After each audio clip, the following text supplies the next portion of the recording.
Is it March? Hello, hi, hello, happy Wednesday. I feel like it's been a while since I've gone live, so sorry about that. Hi, it's Eva. Today we are talking about my fun life in Guatemala. And so I'm a little early, I'm 5 minutes early. And I had a nap this afternoon, which I'm just going to babble about some bullshit before people come on. I had a nap this afternoon, and I rarely have naps because I'm usually, pretty energetic throughout the day. I have a good sleep at night. Anyway, so I had a nap and I woke up. You know, when you have one of those naps where you wake up and you're like, oh, what day is it? What time is it? Where am I? What week is it? That's when you know you had a good nap, when you wake up and you don't know the time, the day, or anything like that. So I had a good nap. And yeah, so anyway, we are going to talk about. I get a lot of questions about Guatemala, my life in Guatemala. What do I do? The where do I live? The so many questions, and I should have made a list of questions. And there was a bunch of questions in on a couple of my videos. Sorry, I should have wrote them down. I didn't. So we're going to address uh, some of those questions. And before I begin, hi Elizabeth. So I had, and this was going to lead me into one of the topics, which is healthcare. So I went to the dermatologist yesterday. Today's Wednesday. I went to the dermatologist yesterday because I have like a lot of moles and stuff. So I had them all burnt off and removed. So if it looks like I have chicken pox, I don't. I had some moles removed that were just getting on my nerves. They just annoy me. I do this about every 5 years. I'll go and get some moles burnt off. So I did that yesterday. That's why I look the way I do. And that leads me to point number one. And this is something that I get asked about an awful lot, is healthcare in Guatemala, or more specifically, well, healthcare, yeah, in Guatemala, but where I live. So I live about 3 hours from the capital, Guatemala City. And it's not always an easy drive. Actually, right now, a little side note, right now, most of the country, the roads are blocked. There's protests going on throughout the entire country. So if you had to go to the city today, it would probably have taken you 6 to 8 hours to get to the city, because they're protesting I guess the government is trying to lay down laws for motor vehicles, motorcycles, cars, trucks, everything, to have insurance, because I shouldn't say nobody has insurance. I'm sure some people have insurance. I'm going to say a fair amount of the population does not have insurance, scooters, motorcycles, everything. So the whole country's protesting because they don't want insurance. So generally, it would take you about 3 hours to get to the city. Right now, 6 to 8, I'm going to guess, depending on what route you take from the town that I live, and where the protests are and the roadblocks are. I think a lot of people are just avoiding highway travel at this time until this settles down a little bit. So we do have really good health care here in the town that I live in. So the dermatologist that I went to go see yesterday, she actually comes from the city, and she comes twice a month to. They have a little private dermatology office here, and they sell, like really expensive, face creams and stuff like that. They do Botox and fillers, like they do everything. I wasn't interested in any of that. I'm like, no, just take these spots off my face. So they come here. So she comes here twice a month from the city. She's great. She's a lovely young girl. She speaks English as well. So I had that done yesterday. I also had laser eye treatment done about 2 years ago, because I had my right eye hemorrhaged and it exploded, and I couldn't hardly see anything out of my right eye. And you can imagine how frustrating that is, considering I work online. So like literally within 24 hours, I went up to the next town, Sololá, which is about 10 minutes from my town. I was up there, and I had laser surgery done that same day, and I was back home and working like within 12 hours. It was great. So healthcare is good. I have a good dentist. There's a good eye doctor. There's optical shops everywhere. There's clinics. I have a public health clinic. Literally, I could walk. It'll take me 30 seconds to walk to the health clinic. It's right outside my door. That's a free public health clinic, because there is a lot of poor people here. They can't afford doctor's visits and medication. So I have a free clinic. I generally don't go to the free clinic because I don't want to use that might take up a spot for somebody who really, really, really needs free services. So I generally don't go. I did go years ago when I first got here. I probably because I didn't know there was other clinics. I went to the free clinic a couple of times and I left a donation. So they don't really take money. They don't want anything, but I did leave a donation. I asked him, what can I give you? He says, you can go to the drugstore and you can buy us these supplies. So I bought them some supplies. But we have great healthcare. We have a brand new hospital here, a private hospital, but still affordable.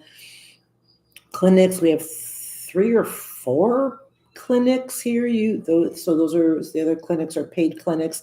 Great doctors, great care. I've always had great care. I've never ever had a problem with touch wood with my health and my health care here. So that's one of the main questions I get a lot. I get asked a lot is how is the healthcare? The healthcare is really, really good, and it's very affordable. It is 2 nights to 30.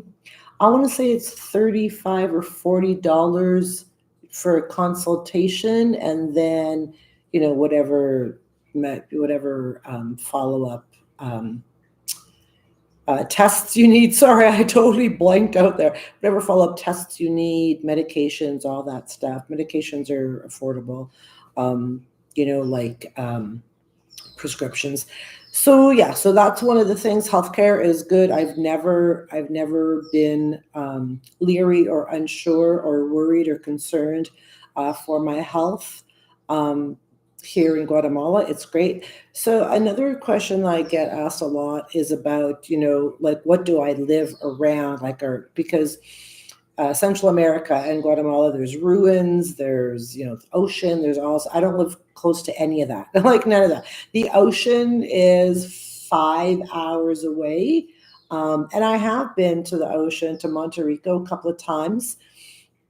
And it's great. It's hot. It's hot. It's just really hot, but it's pretty. It's a nice drive. It's pretty. I don't live near any ruins. Tikal is like, gosh, I don't know. I guess if you wanted to drive, it would be 8 to 10, 12 hours to drive to Tikal from here. It's far. Maybe, yeah, it's far. I think most people fly there. That's how far it is. And it's just the driving is not ideal here in this country, because there's a lot of hairpin turns, there's a lot of windy roads, you're in the mountains, it can be stressful, and there's a lot of traffic, whereas big trucks and they're slow, and sometimes you get stuck behind. So driving, ideally, if you have to drive long distances here in the country, it's not ideal. It can be really, really beautiful, but it's not your method. It wouldn't be your choice. The means of transportation. Why couldn't I put that into a sentence? It wouldn't be the means of transportation that you would choose first. There we go, is to drive through the country. A lot of people just take shuttle vans, shuttle buses, well, not buses so much because the buses are crazy. Private shuttles and that kind of stuff for transportation if they have to go anywhere. I mean, obviously I don't drive in the country. I mean, so in my town, I have a scooter and I drive around in town. Oh, mint tea. So So I live pretty far from everything. But we do have, so where I live in Panajachel, I'm just going to write that down here in Panajachel, in case anybody wants to Google it. Panajachel, Guatemala, which is Lake Atitlan, which is Lake Atitlan. Very, very, very beautiful. It's beautiful. So it's just beautiful. Another question I get asked a lot is, how did I end up here? It is a very so here's something, because I got here when I was 50. It'll be 10 years, 53. So I got here when I was 53 years old. This is my 10th year. I got here, and at that time, I didn't know what the hell I was doing. I just knew that I needed to leave Canada. I hated my life in Canada. Where I lived in Canada was a very north, very cold, long, brutal winters, icky, just shitty. It was a shitty life. I hated my life. I was a hairdresser, so I worked in a salon in a mall. I hated that. I hated everything. I mean, I got to the point where I hated everything and I needed to change. Hi, Marisol. I needed to change my life because at that time, I was 50. It was 50. I was 51 and I had just left an abusive relationship. I had just declared bankruptcy. I just rock bottom. I had nothing. So I knew that from there, I couldn't go down anymore. I could only go up, but I knew that if I wanted to go up, it was up to me to make some pretty drastic changes in my life. And I didn't really have any clear focus at that time. How was I going to, what kind of changes I needed to make? How was I going to make, what was I going to do? I had no direction. I had no focus. I had nothing. I didn't know what I wanted. I just knew what I didn't want. And what I didn't want was a repeat of the last 40 years of a shitty life that I had had. I wanted something better. So I just started doing some self-help work, self-improvement work. I started, reading books and PDFs and watching motivational videos and listening to a lot of motivational people on YouTube. And just, people that came from nothing, I were homeless or were abused, had, shitty childhoods, and to see where they got to today. And I thought, I realized, and I thought, if they can do it, so can I. Anybody can do this. This isn't for the elite. Anybody can do this. So once I realized that, yes, I can. I take my sweater off. Sorry. Once I realized that, yes, I can do this. Oh, thanks, Charlie. Hi, Charlie. North Bay. Oh my God. North Bay is literally an hour away from my hometown in Sudbury, Suzanne. I didn't know that you lived in. Did I know that you lived in North Bay? I didn't know that. So anyways, once I realized that, yes, I can have a good life too, I started making changes about, okay, what do I have to do? This is the life that I want. What do I got to do to get it? Right. So I started, doing some research. How can I move? How can I leave my country? Where can I go? Like, I just started everything. It just opened up this Pandora's box of goodness for me, really. That's what it did. And then a year and a half of planning, because I had to still, I had to still work because I'm not retired. I don't think I'll ever retire. So I still have to work. I still have to pay bills. I still have to support myself. So I needed to find a way to support myself if I wanted to leave Canada and have a better life somewhere else. And that's when I turned to freelance writing. So I taught myself how to become a freelance writer. That isn't something that I would recommend at this stage of the game. So my cats are really energetic right now. So if you hear a lot of really loud, crazy noises, it's just my cats. There's nothing else going on here. They're just really off the wall right now.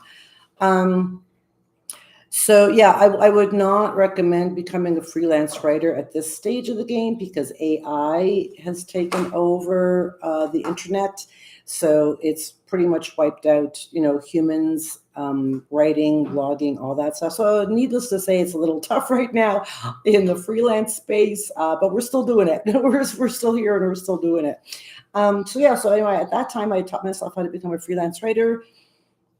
Took a year and a half. Once I finally did that and found jobs, found full-time jobs where I could replace my income at that time because I was a hairdresser. So once I found jobs that replaced that income, I quit my hairdressing job. And I'm going to tell you I'm going to share a little funny story with you. Quit my hairdressing job. It was July of 2015. And by October of 2015, I was on a plane with the one-way tickets to Guatemala.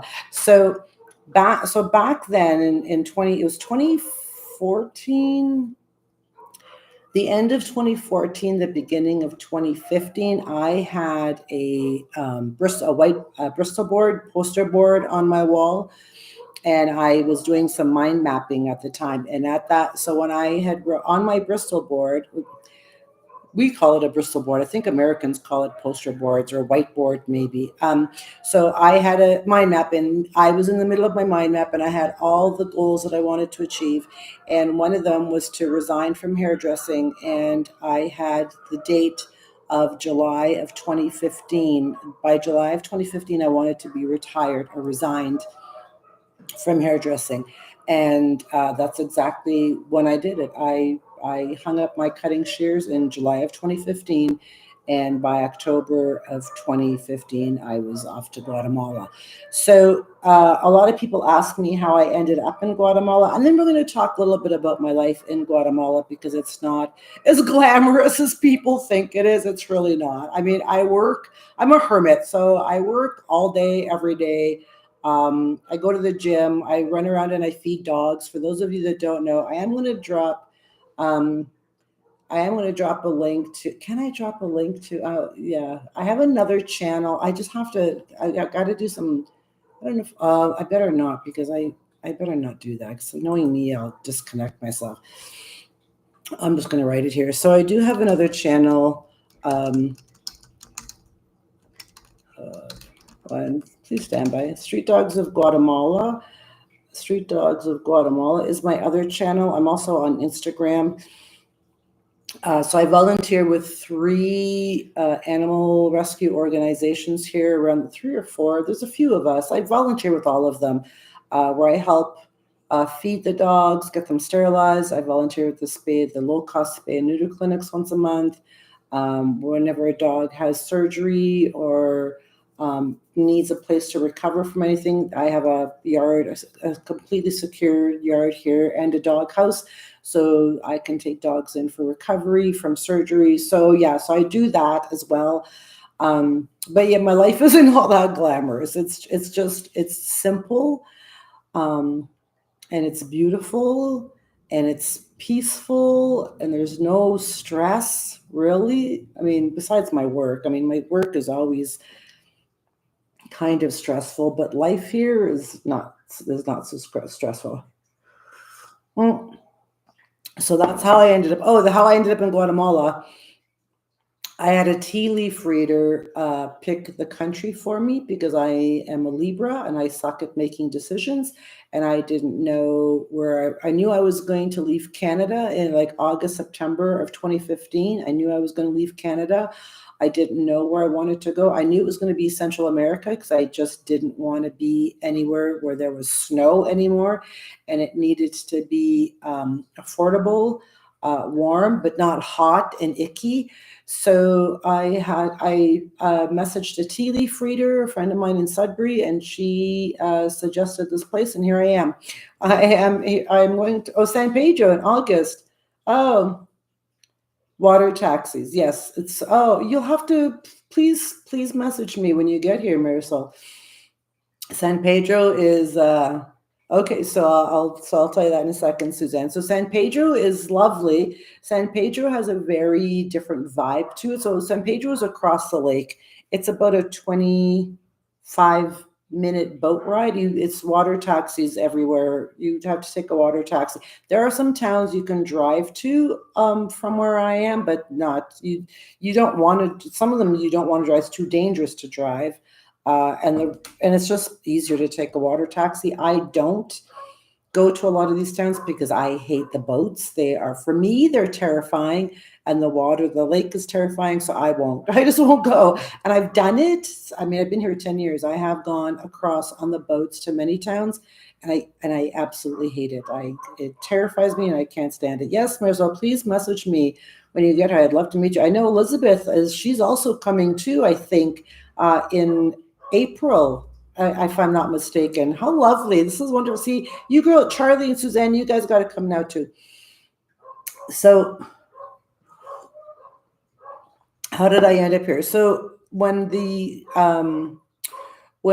tea leaf reader told me to choose Guatemala, I went to internationalliving.com, and I'm going to put that in the internationalliving.com,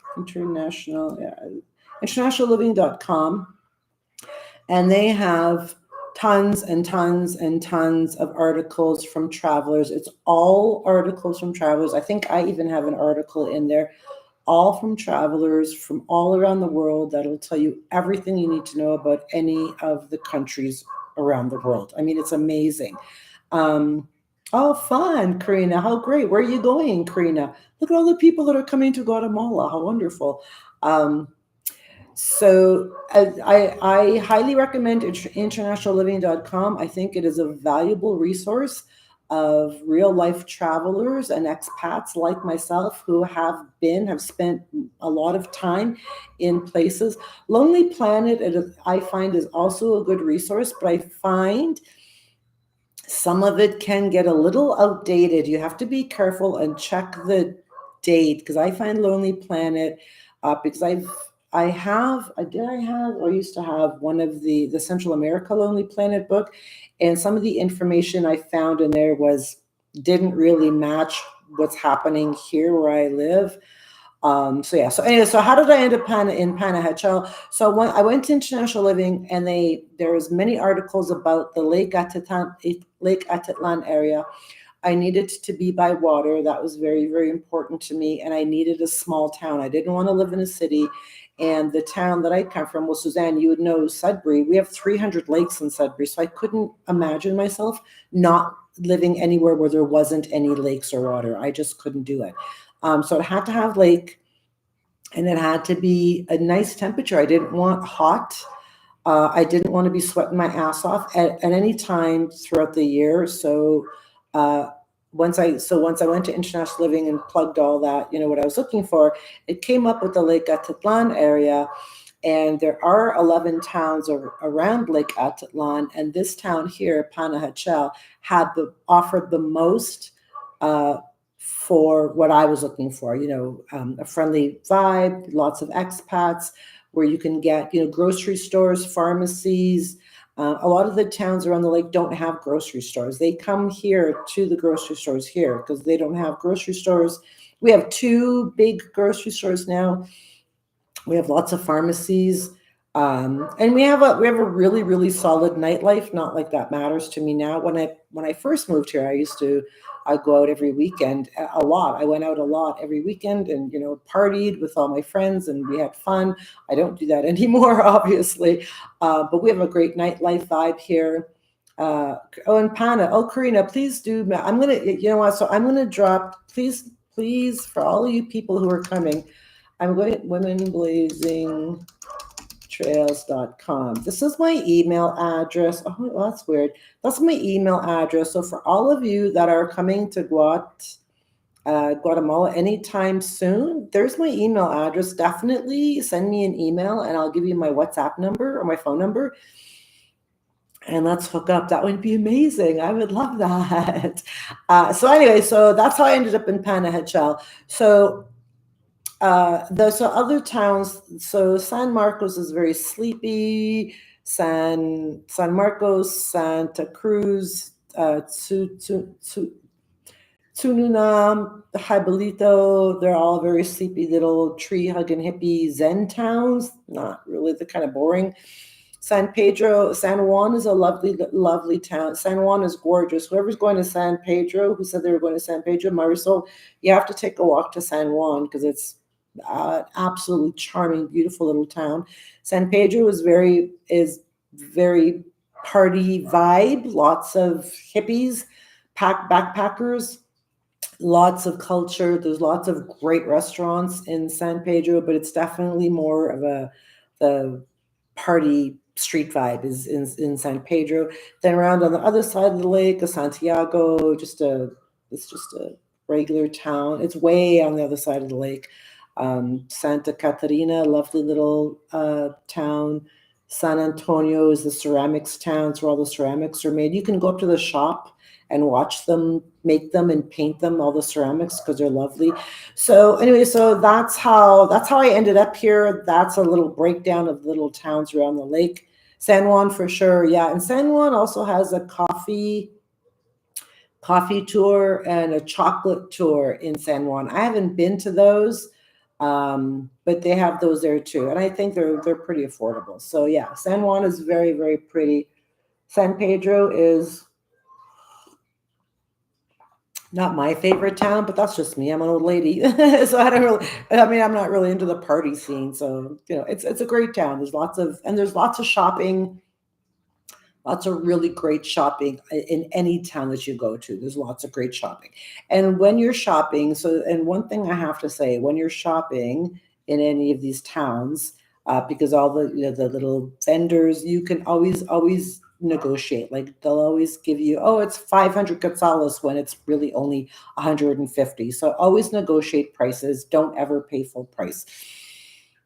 Okay, moving on. So what's my life like here? And yeah, the chocolate is the coffee is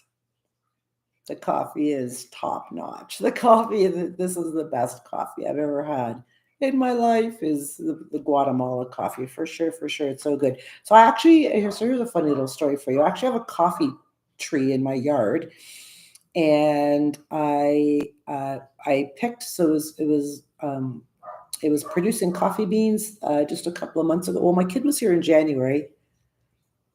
February. So yeah, December, January. So I picked as many beans as I could to get a nice little container. So I picked the coffee beans off my tree. I roasted them and I went on YouTube and found out how do you take beans from the tree to your coffee cup. And it was a hard fail. It was shitty coffee. I know I did something wrong in one of the steps. Pardon me. So I can't wait till this year, till the next crop. I'm going to try doing that again. But I mean, it's just a small tree, and I just got one container.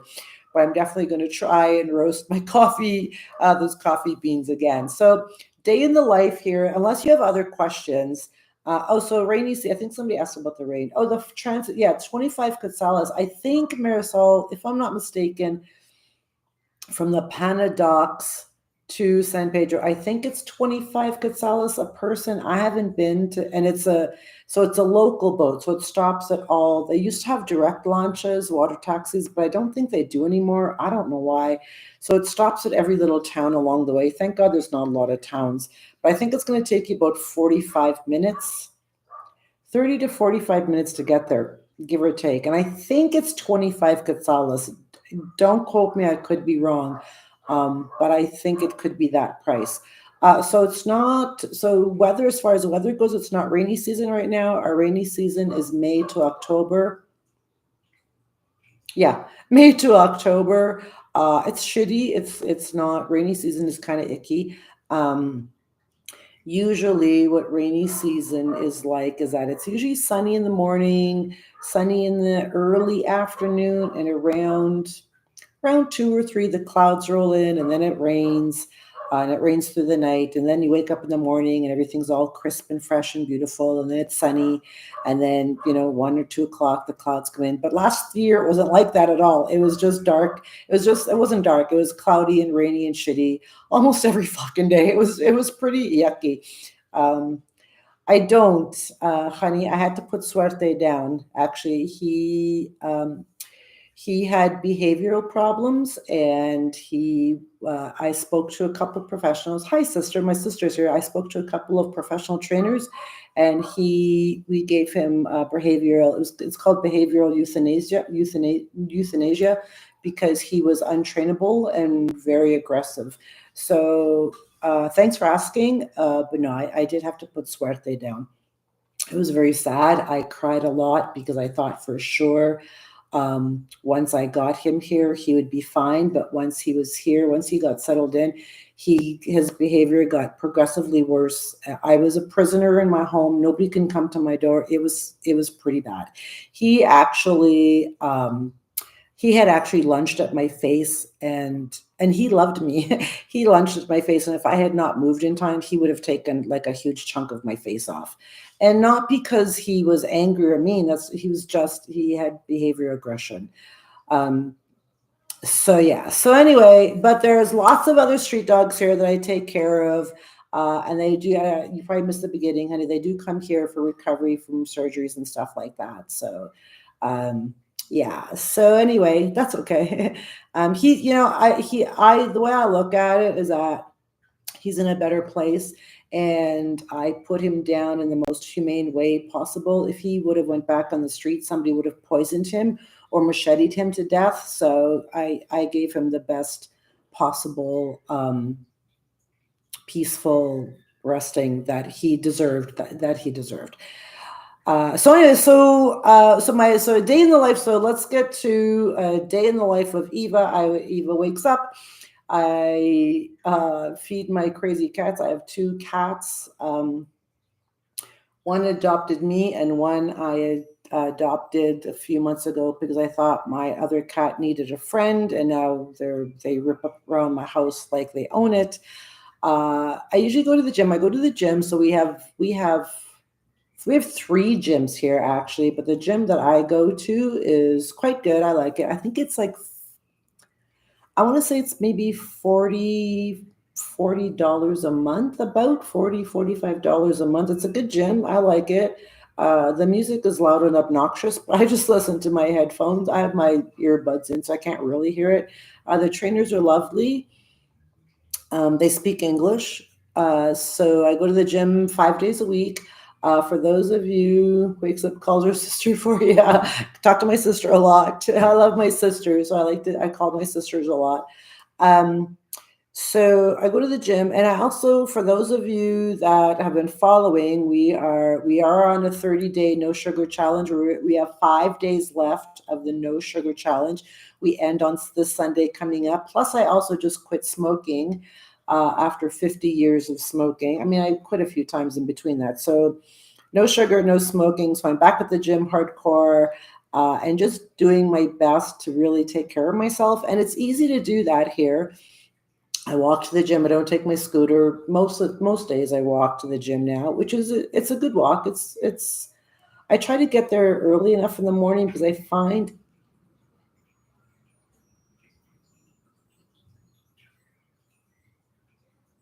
sorry, I thought I heard something. Because I find in the afternoon, early afternoon, it starts getting a little bit too hot for me. So I try to get to walk to the gym in the morning. The gyms are great. They have all the equipment you need.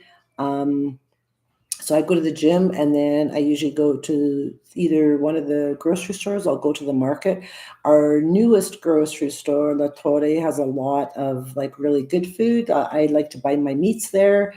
I usually buy generally 99% of the time, I'll buy all my fruits and vegetables in the market because I like to support the local farmers and the growers.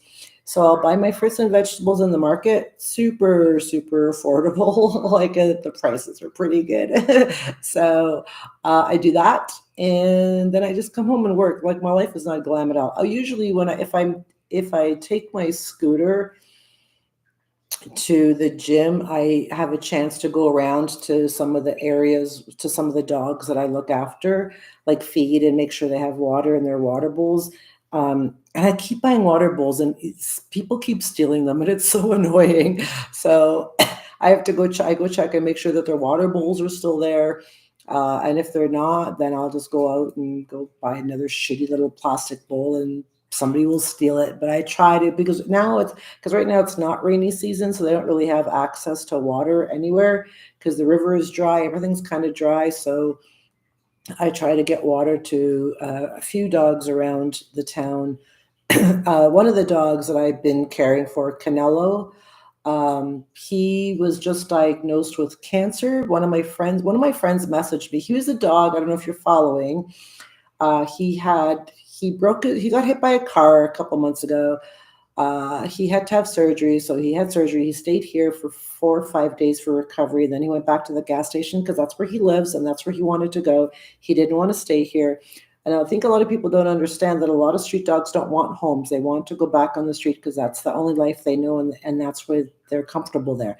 So he went back on the street, which is fine. He's at the gas station and he loves it there. All his friends are all the gas station attendants.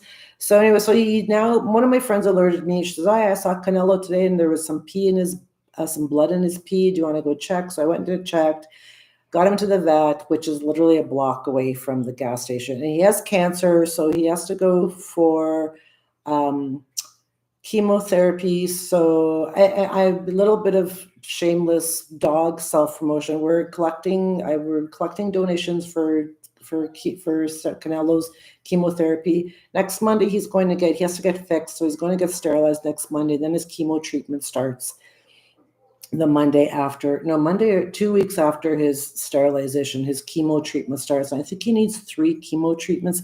I think his chemo, I have to shout out about this. Let me just do the conversion.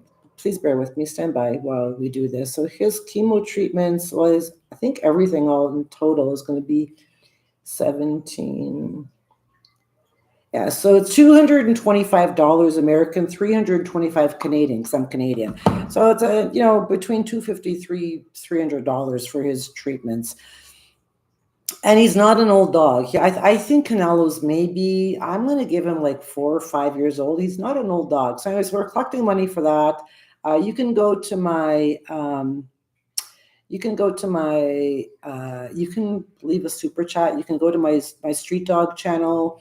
There's a link in there for the donation page. So yeah, there's a bunch of ways you can donate if you want. No pressure. I'm just saying, because I do a lot of work with the dogs. That's a big part. Actually a really big part of what I do down here in Guatemala. When I first moved down here, so one of the reasons why I came down here was to help the less fortunate people. There's a lot of malnutrition, a lot of poverty, a lot of sick kids, really, really poor families. When I first got here and I hooked up with one of the NGOs here, I went with them and I visited a lot of really poor families, poverty like I had never seen, stuff you only see in National Geographic videos, that kind of stuff. And when I got here, I'm like, oh my God, that stuff really exists. 4 tin walls, dirt, a bamboo mat on the dirt, and a shelf and clothes, no water, no stove. It was bad. And so when I first came down here, I was helping an NGO, sponsored a few families, helped them, got them food, got the kids some, supplies for school and stuff like that. And then I just started helping families on my own, and I adopted a couple of families that I go and check on and, make sure they're doing well. And that was 10 years ago. Porch de Solomon, oh, they're not far. They're in town. They're actually right across the street from my gym. So they're not far. It's funny that you mentioned them, because when I first got here, I had messaged, I put a post on one of the Facebook groups and said, hey, yeah, I'd like to volunteer with some of the, organizations. Can somebody point me in the right direction?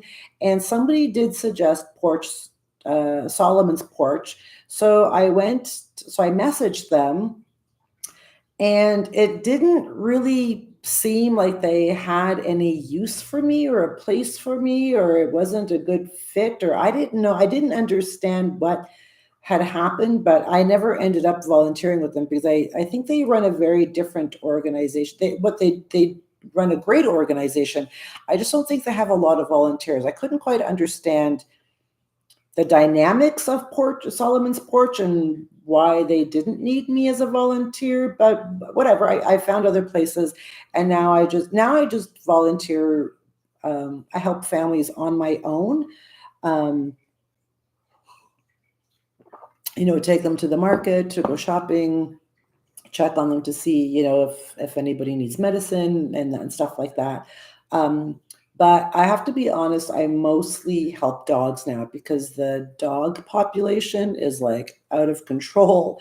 There's a lot of, sorry, I keep hearing something outside. It's kind of freaking me out because I didn't lock my gate yet. So anyway, so I help a lot with the dogs. So speaking of locking my gate and safety, so it's generally, I'm going to say that I feel 100% safer here than I did back in my town in Canada, in Ontario. It's really safe here. A lot of people, I think that's one of the biggest questions people have. How safe is it? Because Guatemala has a high murder rate and there's a lot of, violence and crime and blah, blah, blah. So the high murder rate in Guatemala stems from husbands killing their wives. It's domestic violence. It's horrible, but that's what the high murder rate is. It's femicide, and the crimes are mostly, gang related, and it's nowhere near me. Like there's nothing like that here. We don't really have any gangs here. We don't. I mean, not to say we don't have crime. We have a little petty crime, a little store robbery, somebody trying to shoplift, things like that. But any kind of violent crime, it's all drug-related gangs in the city, not here. Yeah, I'm very, very, very safe here. The only thing I think I'm afraid of is scorpions, getting stung by a scorpion again, because that fucking hurts. I've been stung by a scorpion twice. Not fun. Same scorpion got me 2 times. Not a fun day.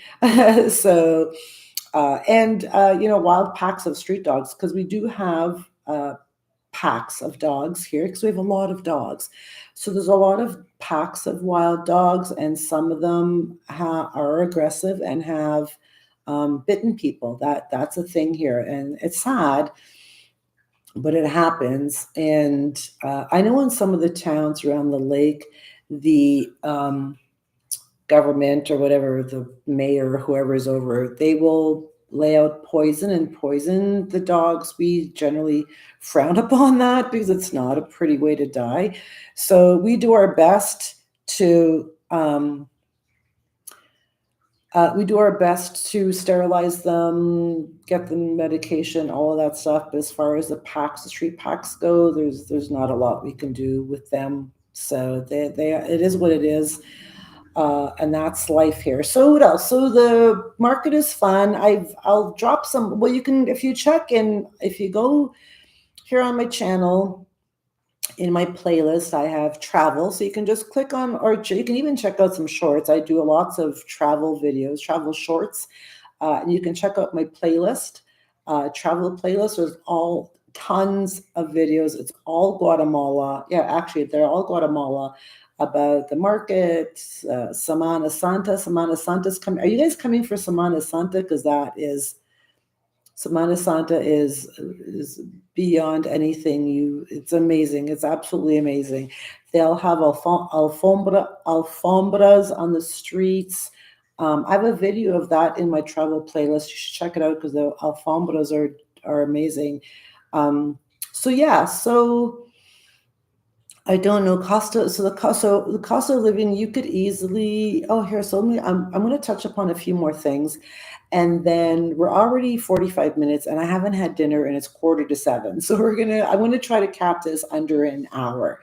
So cost of living. My rent is $350 US. Yeah, I think it's $350 US. So my electricity is about $15 now, about $30 to $25 a month for like any ferreteria will have the eco filters, Elizabeth. Electricity is about $20 a month. You can't drink you can't drink the tap water, and you can't flush toilet paper down the toilet. So that you have to buy the big garrafones of water.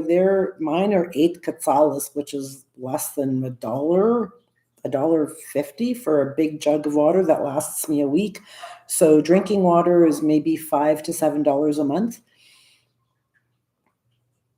Yeah, 5 to 7. No, wait. 3, 5, yeah, $5 a month for drinking water, I think. I use my scooter a lot. If I have to go to the far grocery store, I'll use my scooter. And if I have to go around to check the other dogs around the town, I'll use my scooter for that. Damn it. Why does it always do that? It's supposed to go like that and like that. And it doesn't work. Why doesn't that work for me? How come it works for everybody else but me? Sorry about that. Anyway, I don't know why it doesn't work for me. Hang on, stand by. Oh, there we go. There we go. Yeah, I did it. I did it. So food is pretty cheap. Well, I shouldn't say that because some people complain that it's expensive, but I find it affordable. We have lots of eggs. I know everybody, I'm thinking that the Canada and US, you guys are having we have lots of eggs. Eggs are pretty affordable. Everything is pretty affordable. I find that meat can sometimes get a little pricey. We do have stores that have like first world stuff, almond flour, stuff like that, fancy stuff. That stuff is a little bit expensive, but there you can get them. I don't know what else. If you guys have any other questions, just let me know because I can't think of anything else. You can comfortably live here. I'm going to say you can comfortably live here for probably $1,200 to $1,500 a month. Comfortably live here for $1,200 to $1,500, I think, because you can find, studio apartments are affordable. My house is only $350 US. It's a 2-level loft style house. It's private. I have my own yard. I have a great landlord. So, pardon me. I get asked a lot about the visa. I am on a tourist visa. I hummed and hawed about getting residency, but I don't even think it's worth it anymore at this point. I still may. I'm not sure. We'll see.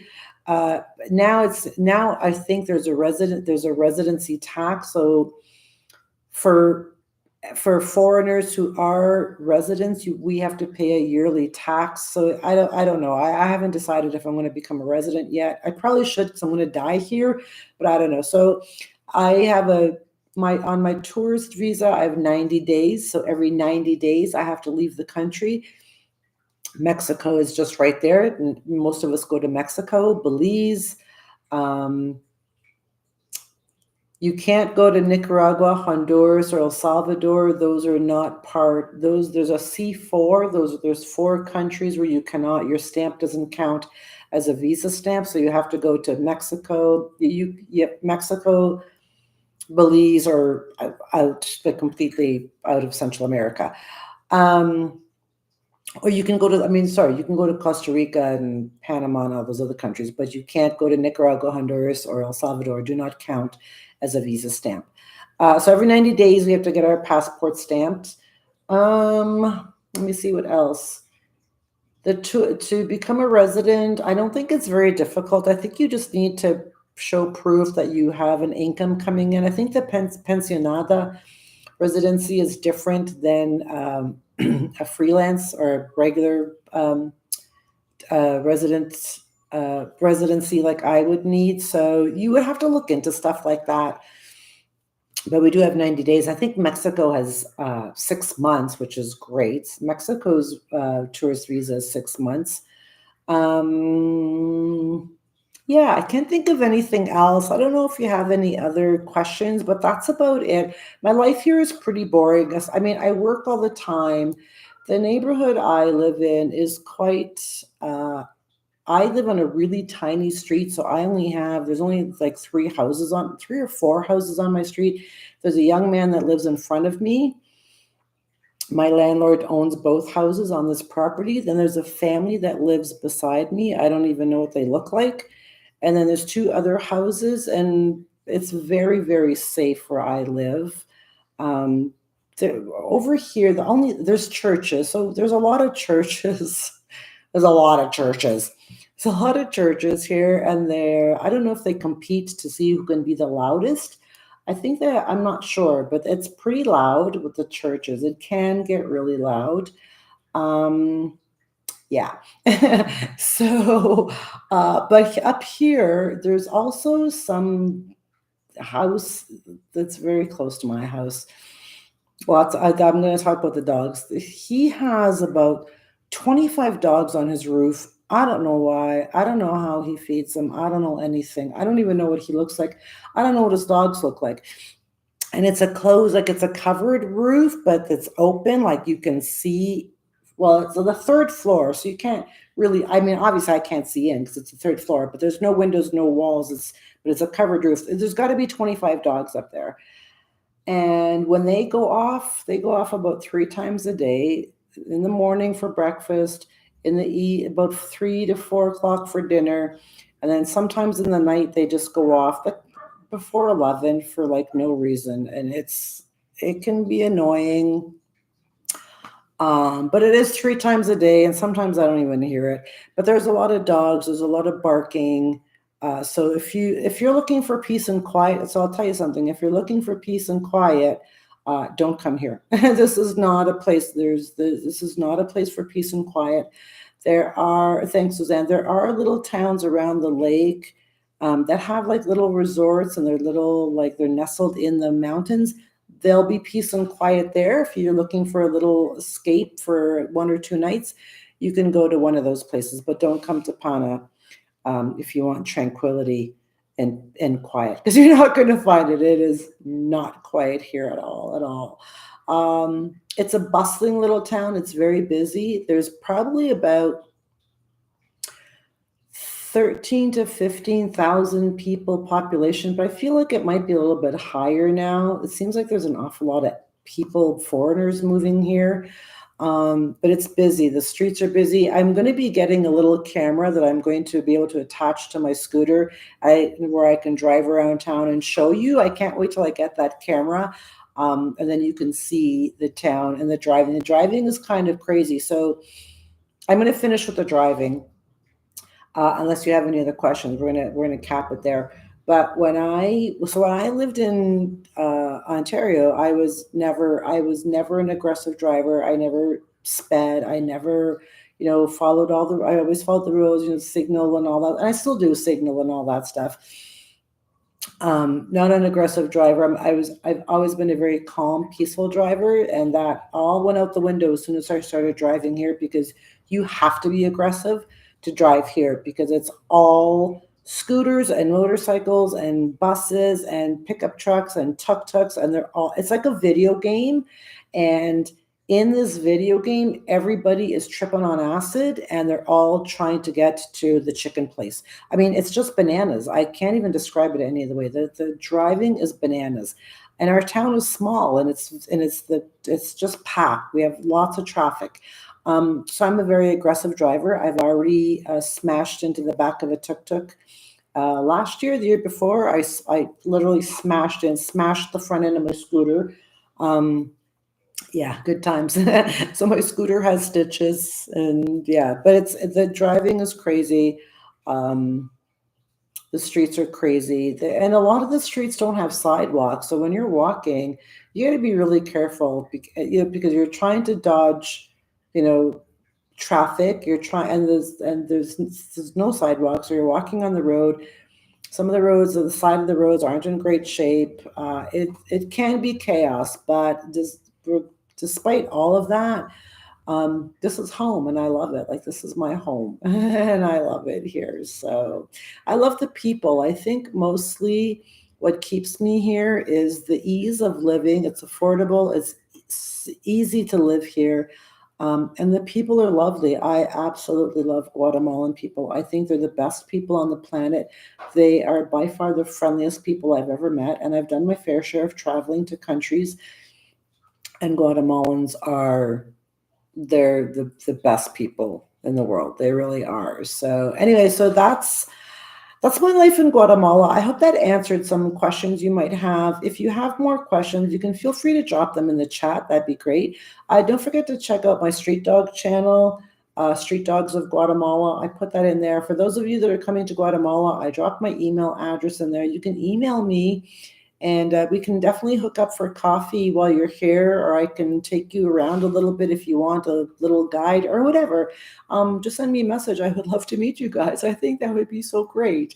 So anyway, so that's all. I'm going to go make my dinner. It is almost 7 o'clock. I have to go lock my door and go make my dinner. I think my cats are sleeping. Thank God.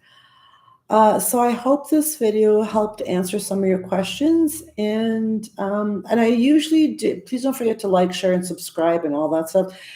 YouTube is being crazy lately, and they're not really showing my videos to anybody. So I'm not really making any money on YouTube anymore right now, which is kind of sad because that's part of my business. So share and go check out some other videos and go and like and comment and all that stuff, and that helps the algorithm show, so that YouTube will show my video to more people. So that's all I got. I hope you guys enjoyed this video. I will start going live again every Wednesday, and I upload videos every Sunday, and I post random shorts whenever I get the urge. I love you guys. I hope you all have an amazing evening. Goodbye from Guatemala.